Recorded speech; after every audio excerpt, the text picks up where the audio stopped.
Hello and welcome to the sixth lecture in this series of lectures looking at basic masonry construction. This lecture will look at historic walls. Historic walls, masonry walls, like those seen in most of the granite buildings in Aberdeen, tend to be massive construction. These are very thick walls. So we don't have cavities like we do in modern masonry walls. And these traditional walls use traditional materials which react to moisture in different ways, so they don't work in the same way as a modern wall. This lecture is going to look at how traditional walls are formed and how they work as part of a building system.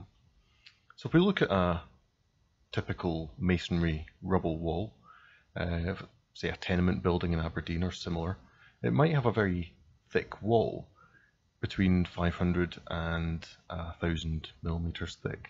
It's not unusual to see walls of about 600 700 millimeters thick in basic tenements. And they're comprised of a number of different layers. There's the main wall itself, and then the inner linings, and sometimes an outer finish. So we'll look at each one of these in turn. The main constituent part of the masonry part of the wall is stone, and in Aberdeen this is predominantly granite. Depending on what type of building it is and whether it's from Aberdeen or the surrounding areas, this might be different types of granite.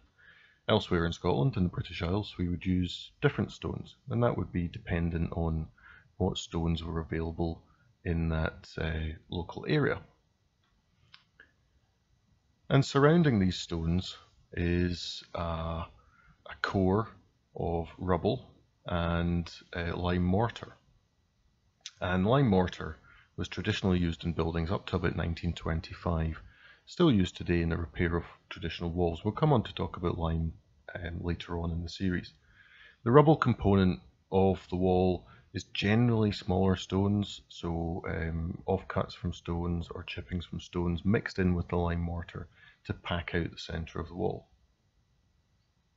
On the inner face, the backing to the plaster is something called lath, and these are thin strips of timber, usually chestnut or oak, which are split to give them a nice big surface area for plaster to stick to, and they're nailed onto timber battens. Sometimes you'll hear that called strapping, and they form a little gap between them so that plaster can then key into them. And the plaster traditionally in a building would be, again, a lime plaster. Lime was used extensively throughout traditional buildings, and it would have been applied as a two-coat plaster. So we would put a very rough coat on first of all, and it would key itself through the gaps within the lath, and that would be mixed with horsehair to increase its tensile strength, stop it cracking.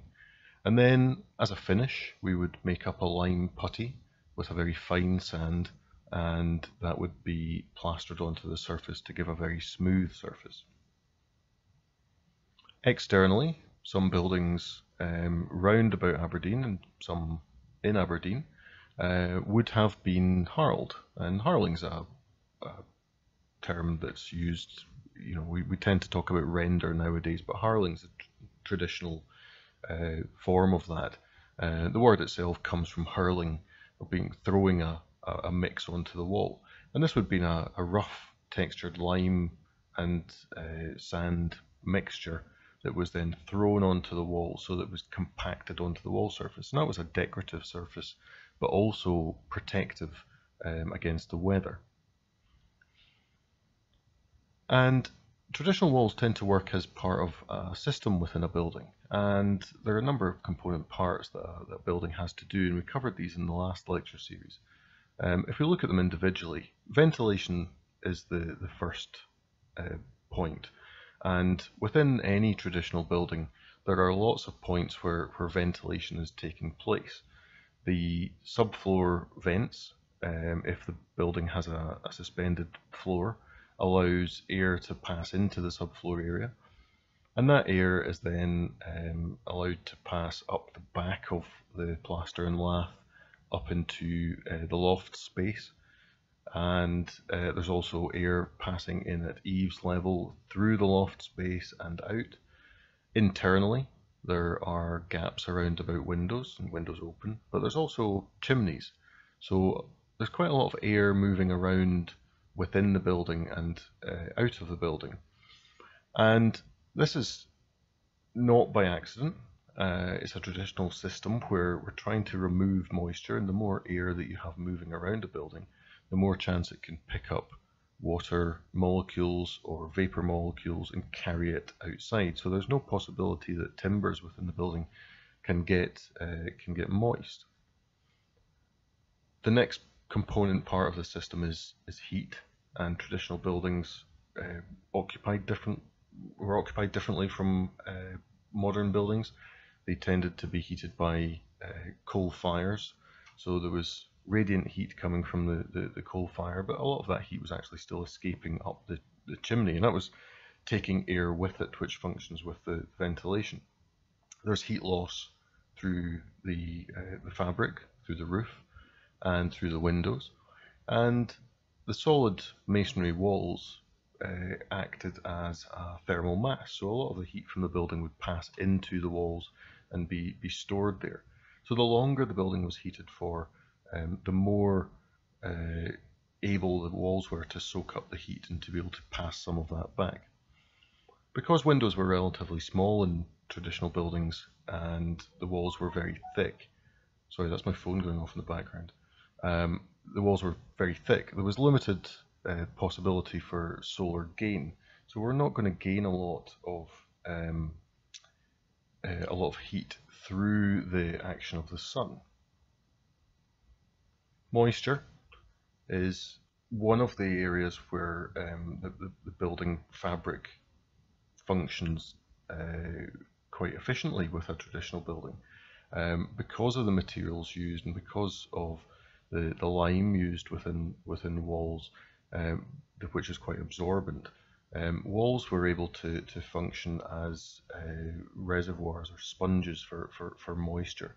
So there was a constant exchange of moisture between the inside and outside. Moist air that was produced within the building could pass through the lap and plaster, which was timber and lime plaster, and into the walls. Rainwater was then taken into the walls, and then at times it would then pass out. So it was a constant breathing in and out exercise. There was moisture from the ground that was passing through from the solum into the building, and then that moisture was able to pass out through the structure, through the roof, which would have been vapor permeable. So if we look at the masonry wall as a series of components in cross section, the most traditional walls are built in the same way. They have effectively an inner and outer leaf, and these are the big stones that you would see on the outside of a building, or if you removed all the linings. And between them, just to hold them in place, there's usually smaller pinning stones. Between those two masonry leaves, there's a central core of rubble and lime mortar. So these are the smaller offcuts that I mentioned earlier on, and this helps to tie the two leaves, the outer and the inner leaf, together. But this is effectively forming one big solid wall. So it's not really leaves in the same way that we would look at modern masonry. And one benefit of the lime mortar and the traditional construction is that the central core, the rubble core, can act to hold quite a lot of moisture. So if the wall does become saturated through rainwater, that moisture can be held within the core of the wall. The lime mortar will allow a certain amount of moisture to kind of breathe in and breathe out. And the breathing out happens when the weather outside is warmer or there's wind on the outside that can carry moisture away. And there are some problems with traditional buildings. We tend to find that over time, where water is allowed to enter into the core and maybe workmanship wasn't that great in producing that rubble core, that it's possible that it can leach out some of the material. In some very old buildings, some churches, the core isn't really solid lime plaster. It can sometimes be soil that's mixed into the wall. And over time, water going through that will actually carry some of that material out. And the effect of this is that it will cause voids within the wall. And as soon as we have voids, there's the possibility that the two outer leaves, the outside one and the inside one, can start to separate. So we would then get a bulging effect in the wall.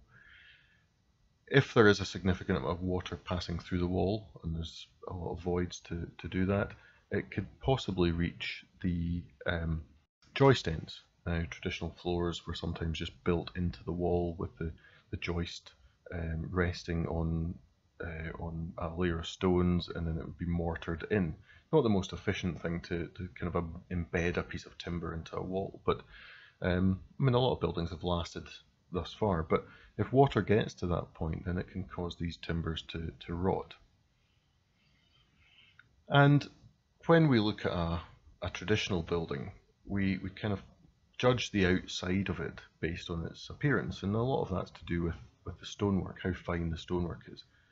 Humble buildings tend to have kind of rough stonework, and better buildings tend to have fine stonework. But the way that we build these walls is pretty much the same.